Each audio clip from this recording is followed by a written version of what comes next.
गायक शिवम लाल यादव भवानीपुर निंदीपुर के धरती से मोती विश्वकर्मा कवि जी का शिष्य हम बादल म्यूजिक स्टूडियो के तरफ से सैदात एक गीत छोड़े जात बानी। हमके आशा न पूर्ण विश्वास बा कि रउआ लोग अपन प्यार आशीर्वाद जरूर दे।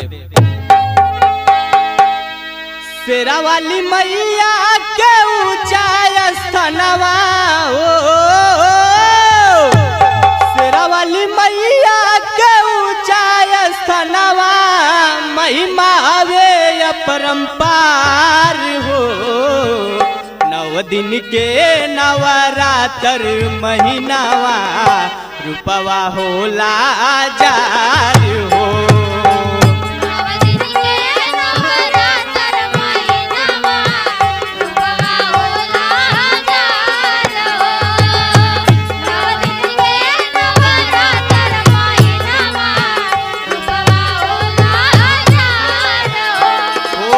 शेरा वाली मैया के ऊंचा स्थानवा हो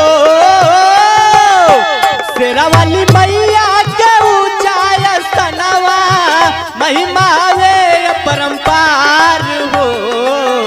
9 दिन के नवरात्र महीनावा रूपवा होला जार हो।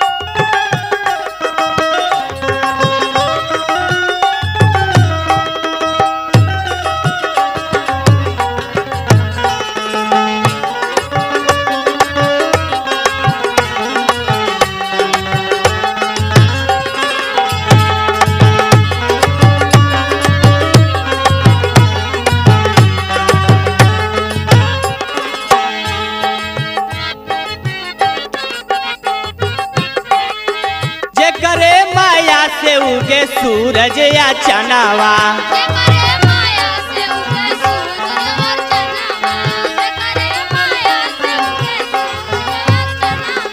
सेहरा सजावेला धरती गगनवा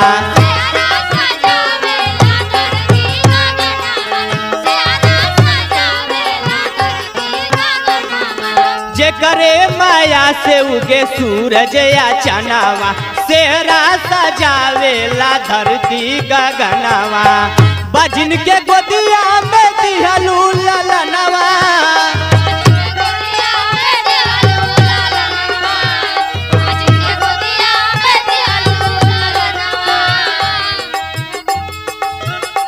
बजन के गोदिया में दिहलू ललनवा प्रीति गावे संसार हो। 9 दिन के नवरात्र महीनावा रूपवा होला जार हो।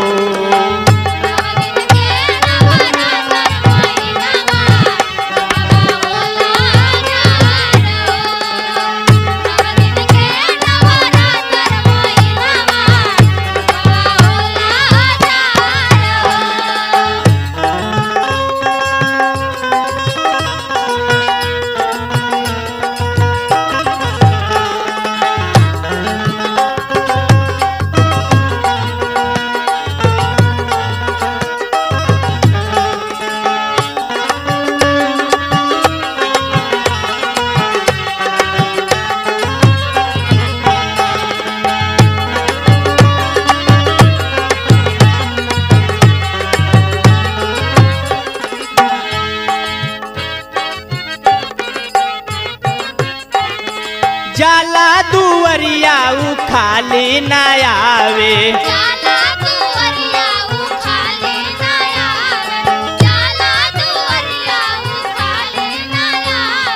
माई के अचरा के मालिन सजावे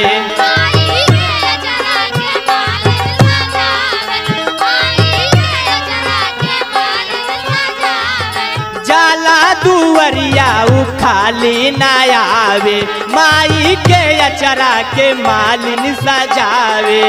पवन मन भावन मोहनी मूर्तिया,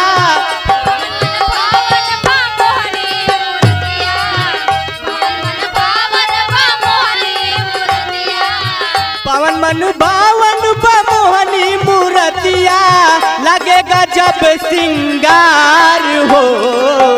नव दिन के नवरात्र महीनावा, रूपवा होला हजार हो।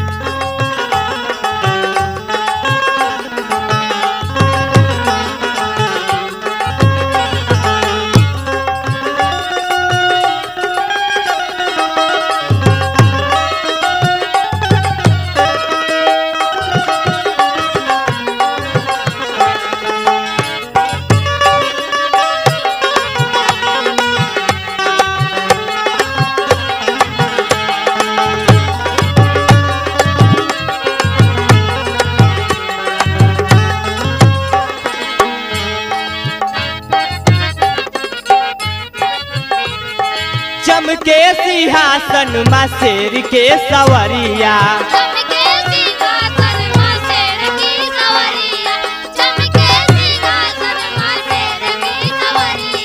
मटिया के मूर्ति में उगे अजोरिया।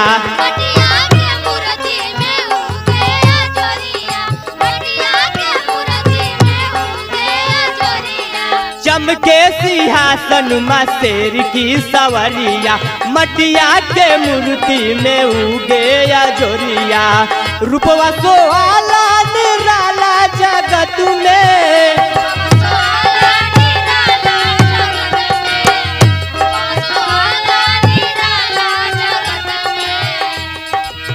रूपवा सोहाला निराला जगत में। मोती शिवम के करी बेड़ा पार हो। नव दिन के नवरात्र महीनावा, रूपवा होला हजार हो। नव दिन के नवरात्र रूपवा होला हजार हो। नव दिन के नवरात्र महीनावा, रूपवा होला हजार हो।